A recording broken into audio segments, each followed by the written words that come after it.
Hello, everyone. It's Lisa Greenfield with Truth in Hand, and guess who's back with me today? Hey, everybody. Hi, Lisa. It's me, Mike, your Astro Daddy. And wow, Lisa, are you ready for this new moon in Leo solar eclipse coming up on the 12th of August? What? I know. I'm shaking my head, but yes, I do feel like I'm ready for it. I'm just shaking my head at, for me, it's hitting very significant points in my chart. So I'm already feeling it. It's just like, whoa, they're good, but it's a lot. And Yeah, so we're going to try and be, kind of cogent with you today because there's so much we can say. Buckle up, Buttercup, because this eclipse, Leo eclipse, where it is now, and little over a year, no, a little less than a year from now, August 2nd of 2027, both of these the eclipses are hitting the fixed star Rigel next to you really directly. So over this next year, it's pretty much universally agreed that we're going to see the fall of kings who are not heart centered. right, So, Leo's all about the heart. right. So it's the king is dead, long live the king. There's a new authority coming in, and it's got to be heart centered. Right, right. Oh, Yeah. And Lisa, this new moon is also, I've been doing these reports now with you. I just watched our first report, Lisa, we did in 2024.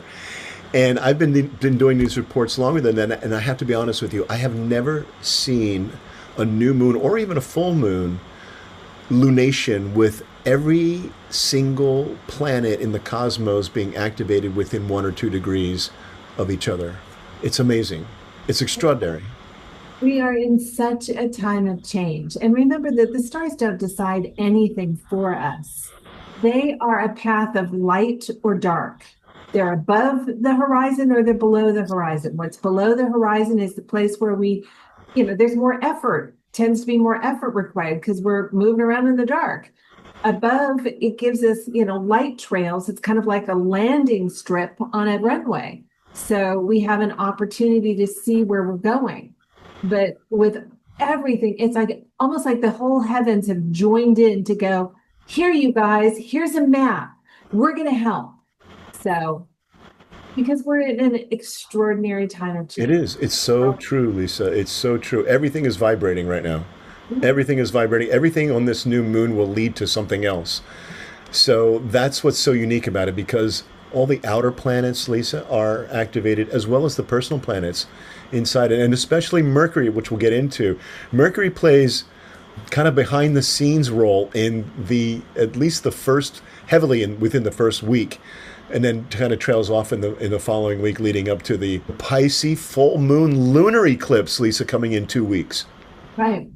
So, and I see that so funny that you said that about Mercury. And what we know about Mercury is how we see things, how we take information in, then the stories, Mercury rules Gemini and Virgo. Those ideas that we've got about what we see is Gemini. And then Virgo is all about where they come together to form more of a whole within us. Okay. So, we've got this really interesting activation going on. We're taking in all of this information while those outer planets are in harmony, so that we can see the big picture more so than we've ever experienced. It's like the wide angle lens. And then it's about what you're going to do with what the information is that you take in. And that's key to this eclipse. Do you want to hit them with what you want to share about the I eclipse? do, I do. But first, I just want to say I love that analogy between how how Gemini processes mercurial energy versus how Virgo processes it. It's so true. Uh, Mercury, the Gemini just kind of brings it all in, and then Virgo kind of Yeah. focuses on the most important part, right? Yeah, Virgo is the sorting function. Right. Gemini is all about data, more data, more data. I always get a little Pac-Man going. It's like, yeah, you could eat data endlessly in Gemini. Right. Never get tired of it.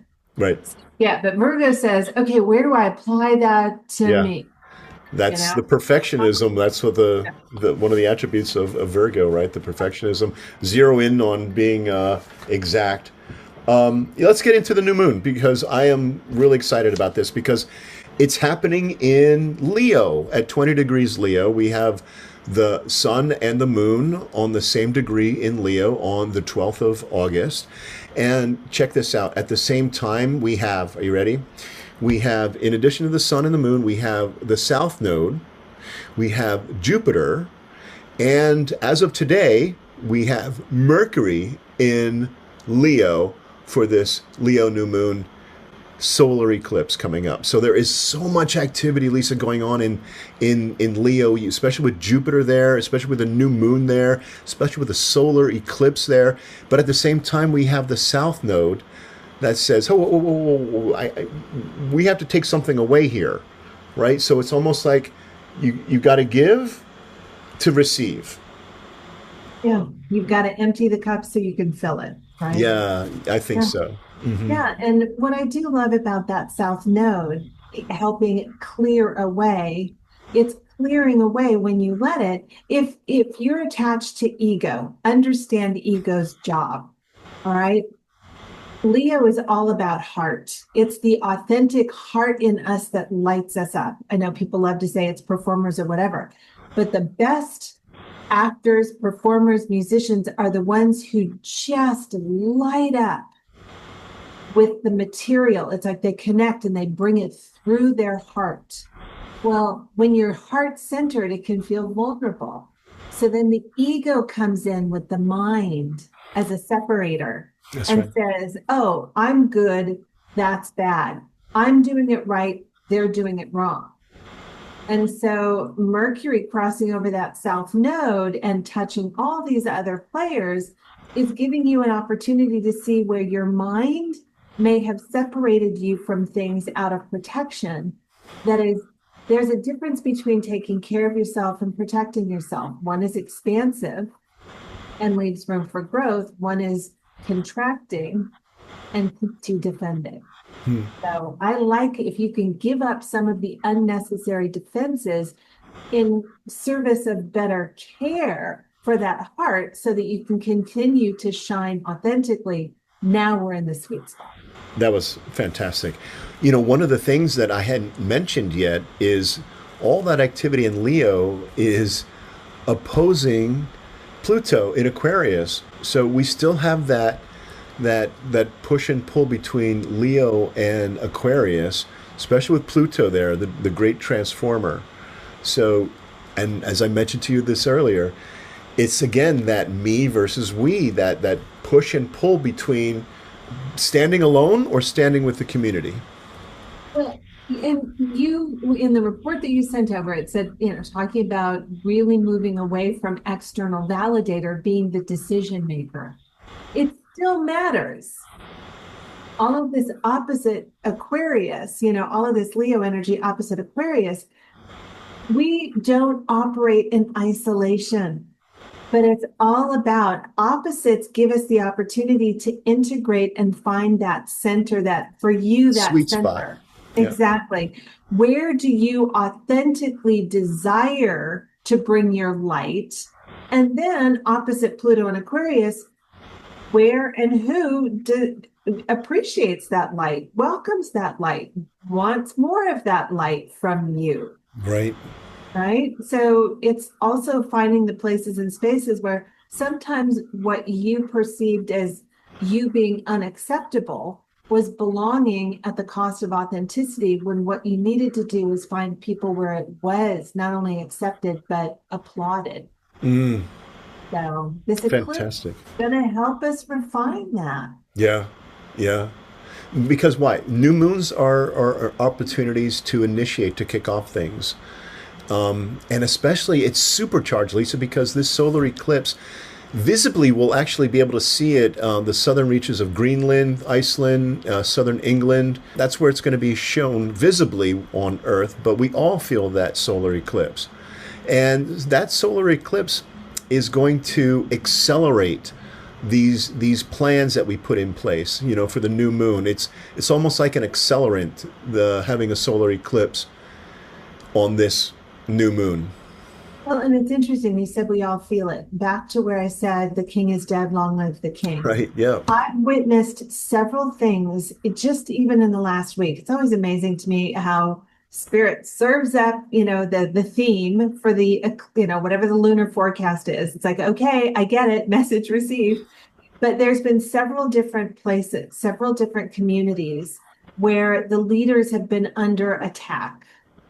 And I'm interested in the way it's playing out because there's a harshness to it that feels no longer a fit, where we can object to a behavior. And it's like one of the things in the Americas, here in the United States, we've had a peaceful transition of power for most of our existence. It's a place where it's simply handed over to the next person.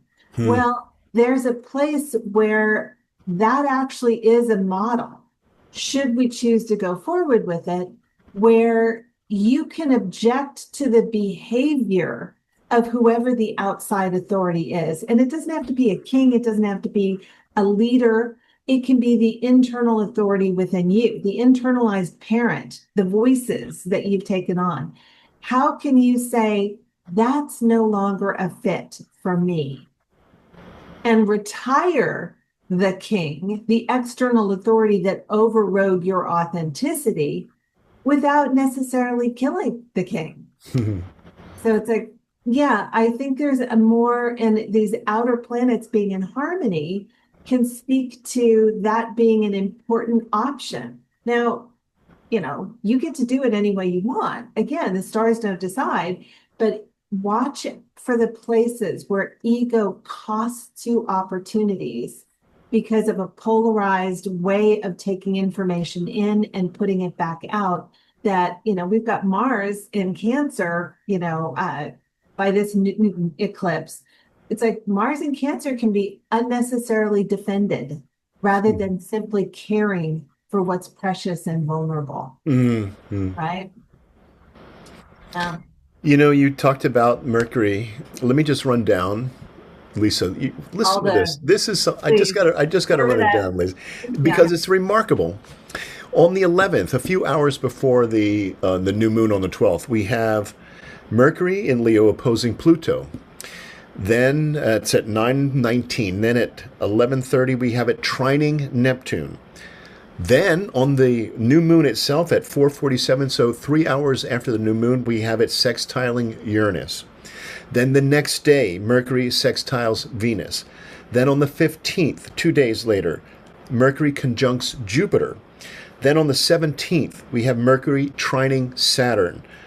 Then on the 25th, we have finally Mercury opposing the North Node. So the first week of this week, of the 12th to the 19th, is going to have Mercury's hand all over it in terms of how we think, how we talk, we communicate, how we process information. All of this new moon activity is going to be processed, and Mercury's going to help it along with not just the personal planets, but also the outer planets as well. The collective gets to make it, and this is a global choice. Again, where it's like, all right, can we tell a different story? One that honors the individual and still plugs into the collective in a more harmonious way. That is always an option. And the place in us where misplaced ego overestimates our tender losses, it's like, oh, it overestimates what we're going to lose if we don't defend, and, underestimates our impact by simply saying that doesn't work for me. It's like Mercury is busy, busy, busy helping you tell the story. And that goes again on a very personal level. Where can you say that you are no longer willing to be restricted by the limits of the story you were taught to tell about yourself, the interpretations? You can go back and revisit, all of those painful moments and see them through different eyes. And they've proven that when you do that, you can actually reconsolidate memories in a more whole picture. So it's like when you move out of that defended role, you actually have access to memories that help balance where that overly defended or overly protected place was, which is all about when you're not defended, how much more authentic and heart open can you be? This eclipse. And understand again where the mind, Mercury, busy little Mercury, has been telling you stories that have it being us against them. Yeah. Oh, Done. No more. New moon, new beginnings. yeah. Time to shed the old. And up to a year, this is really going to play out over this next year. That's right. What will you make the authority? And will it be a heart-centered authority within you that you bring to your communities? Yeah. And we'll see a lot of the where the path is going to go, or this path of this new moon, by the in 6 months, by the Leo full moon. So be interesting to map that full circle. Hey, So listen, there's just one thing I want to bring up. yeah, On the 21st, we have Venus opposing Saturn. And then obviously the next day we have the sun moving into Virgo season. But that Venus opposition to Saturn, I think, is worth talking about, Lise, because I agree. Mhm. I think it's gonna challenge well, it's going to make us find the sweet spot, right, between what we want and how much discipline or we're going to need to get there. Yeah, the patience. Patience. Saturn in Aries can be impatient, but it's retrograde. So it's about, that Venus in Libra can go a couple of different ways. It can say, are you going to let other people talk you into or out of what you love? Or are you going to enlist other people to help you achieve a better vision of what you love? That's Venus opposite Saturn retrograde in Aries. And then we've got Mars in Cancer. It's moving off of its square from last lunar cycle, but it's still a little bit functional that it's like, once again, at the end of the day, you can have your excuses for what you don't want, or you can have more of what you want when you're willing to move out of defense and into careful collaboration. Yeah. There are And good people out there waiting to be met. I was just going to say we'll get more into the Virgo season on our next podcast, because on our next podcast, as you know, on the 28th, Lisa, we have the full moon in Pisces, lunar eclipse, and that's what all this is leading to, this culmination. Yeah, there's another one that's really potent, in my chart. But, again, it's important that we take a few minutes for ourselves and whatever the crazy is in the world, just really acknowledge how far you've come, even from the February, eclipses this year, the Leo Aquarius axis. Give yourself credit, heart-centered credit for what you've already done, where you've opened up, where you've been willing to see things. Recognize the places where your instinct to protect is normal. When we're expanding into unfamiliar territory, our fear brain goes a little crazy. Women goes a little crazier for us than it does for men. But it's like, really recognize where that has been activated, harness it. The mind works for us. It does not dictate any more than the stars do. So, That's and I good. saw you were about to say something right before I jumped on that. So what did you want to say? Oh, I was just going to say that this is going to be the last Virgo Pisces eclipse in this cycle that we've been dealing with for the last year and a half. So this is going to be the last, as a Pisces rising, believe me, I'm happy to get these lunar and solar eclipses out of the way. But this is going to be the last one in the Pisces Virgo axis. I know, for another 18.5 years. Yep. So yeah, exactly. So that one really, again, there's the South Node, eclipse. It's like, what are we wrapping up, and how do we do it with heart? Less ego, more heart, in a way that allows us to really connect with the flourishing world that is going on in spite of all the crazy changes. Hmm. So, yeah, yeah. Anything else you want to touch on before we hop? I think that's a lot. I think we gave them so much to think about. I know we really did. And, I know I told you lengthwise we didn't want to get too much into Virgo, but you can just give them a touch on the fact that Mercury is going to enter Virgo Yeah. opposite the North Node just ahead of this eclipse, right? Yes, that's right. And then go Kazimi with the sun, Yep. Hmm. right? All right. So again, all of that is back to what we said about Gemini. Mercury and Gemini is all the ideas, but we've got Mercury who will be moving into Virgo. So it's like applying those ideas personally. Sagittarius is where we apply it externally into a working philosophy. But personally, how do these things work for you? Hmm. So over that Leo buildup, really do the equivalent of emotional shoe shopping, if you will. Try on a few pair of emotions. Take a lap in them. I, Are they lo- functional and decorative, right? I love that analogy. You know that. I know, you and Um, shoes, babe. So hey, the date on Mercury going into Virgo is the 25th. So that's going to happen just after the sun goes into Virgo.